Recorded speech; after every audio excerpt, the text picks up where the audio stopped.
Assalamualaikum warahmatullahi wabarakatuh. Saya Sefriana Elvi dengan NIM 210161116 dari Prodi Pendidikan Bahasa dan Sastra Indonesia. Di sini saya akan menjelaskan tentang diskusi, yaitu untuk memenuhi tugas keterampilan berbicara saya. Yang pertama di sini saya akan membahas tentang pengertian diskusi, yaitu diskusi adalah suatu interaksi komunikasi yang terjadi antara dua orang atau secara berkelompok di mana tujuannya untuk membahas suatu tema atau topik tertentu sehingga menghasilkan suatu kesepakatan pendapat.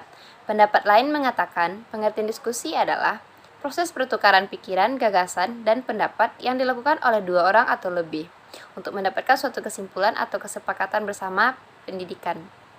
Diskusi merupakan salah satu cara untuk mendorong kebiasaan demokratis dan juga dapat meningkatkan intelektual seseorang.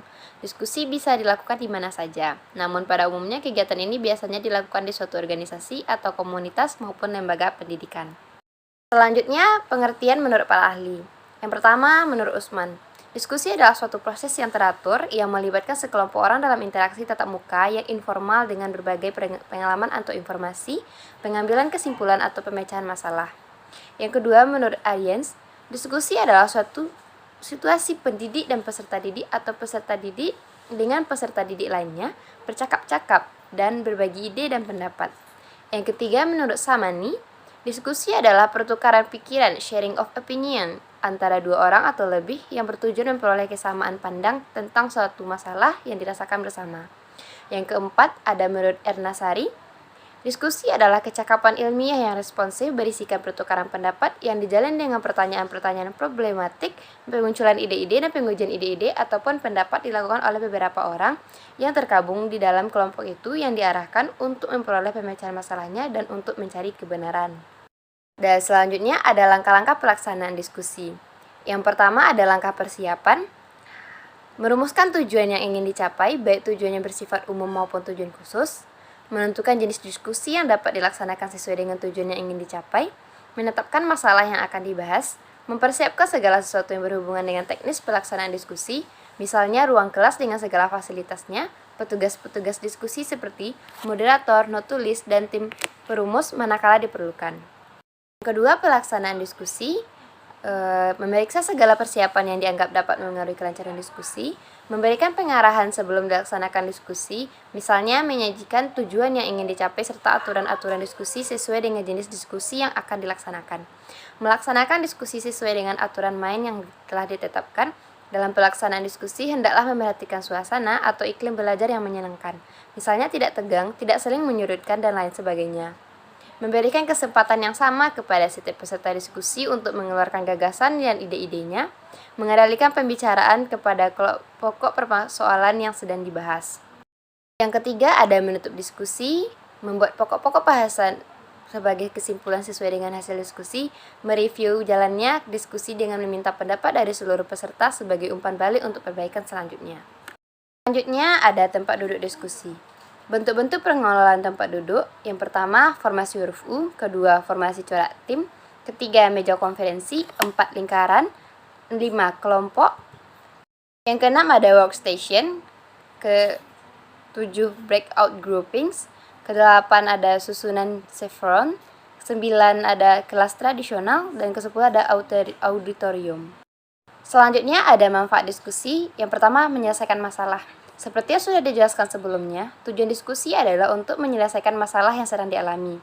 Misalnya ada masalah dalam mengerjakan tugas, maka diskusi adalah cara yang tepat. Yang kedua, menyerap aspirasi dan saran. Manfaat diskusi adalah untuk menyerap aspirasi dan saran. Hal ini biasa dilakukan oleh beberapa pihak. Misalnya, perusahaan atau pelajar di sekolah ketika ingin mengembangkan hal baru, maka diskusi adalah hal yang wajib dilakukan untuk mendapatkan kritik, aspirasi, saran, dan arahan dari pihak lain. Yang ketiga, menumbuhkan kerjasama tim. Kita tidak bisa hidup seorang diri karena pada dasarnya manusia dinobatkan sebagai makhluk sosial. Oleh karena itu, kita harusnya bekerja sama dengan orang lain untuk menanggapi satu tujuan. Misalnya kita ingin membuat penelitian tentang kebudayaan, maka kita harus berdiskusi dengan ahli budaya agar proses penelitian berjalan lancar sebagaimana mestinya. Yang keempat, mendapatkan ilmu baru. Saat berdiskusi, setiap orang pasti akan mengemukakan gagasan serta pengetahuannya.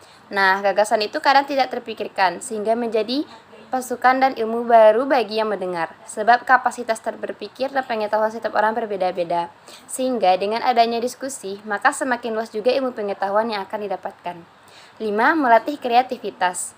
Diskusi tidak hanya ajang sebagai bertukar pikiran saja, tapi kita juga dituntut untuk kreatif dengan memberi masukan yang jitu. Maka dari itu, setiap peserta yang fokus dengan topik diskusi akan mampu mengembangkan imajinasinya untuk berpikir lebih kreatif. Selanjutnya, ada unsur-unsur diskusi. Pertama ada moderator, pemimpin diskusi. Yang kedua ada pembicara. Ketiga notulis. 4 peserta diskusi. Selanjutnya, jenis-jenis diskusi. Pertama ada diskusi kelompok. Diskusi kelompok adalah cara bimbingan yang melibatkan sekelompok orang dalam interaksi. Yang kedua ada diskusi panel. Diskusi panel adalah pembahasan suatu masalah yang dilakukan oleh beberapa orang panelis yang biasanya terdiri atas 4-5 orang di hadapan pendengar. Yang ketiga ada seminar. Adalah bentuk diskusi yang digunakan untuk mencari kesepakatan dan pandangan dalam menghadapi persoalan yang bersifat formal. Yang keempat ada simposium. Simposium adalah bentuk diskusi yang diselenggarakan untuk membahas suatu pokok permasalahan tertentu. Yang kelima ada lokakarya, yaitu pertemuan para ahli atau pakar dengan tujuan membahas suatu masalah di bidangnya. Yang keenam, kongres diskusi. Ada pertemuan untuk mendiskusikan kembali mengambil keputusan mengenai suatu masalah dari para wakil organisasi, baik itu politik, sosial, atau profesi. Yang ketujuh, ada serasehan. Serasehan akan dilaksanakan untuk membicarakan suatu permasalahan tertentu dengan cara yang tidak resmi dan formal. Yang terakhir ada praktek diskusi. Diskusi praktik dilaksanakan secara reguler baik di tingkat provinsi maupun kabupaten untuk mendiseminasikan inisiatif dan praktik-praktik baik yang relevan dengan upaya pembangunan kawasan timur Indonesia. Target audiens dari diskusi ini adalah kelompok komunitas, pemerintah daerah, akademisi, organisasi non-pemerintah, sektor swasta, dan media. Dalam kegiatan ini, para pelaku pembangunan berkesempatan untuk berdiskusi dan saling belajar. Sekian penjelasan dari saya. Jika ada kesalahan saya mohon maaf. Assalamualaikum warahmatullahi wabarakatuh.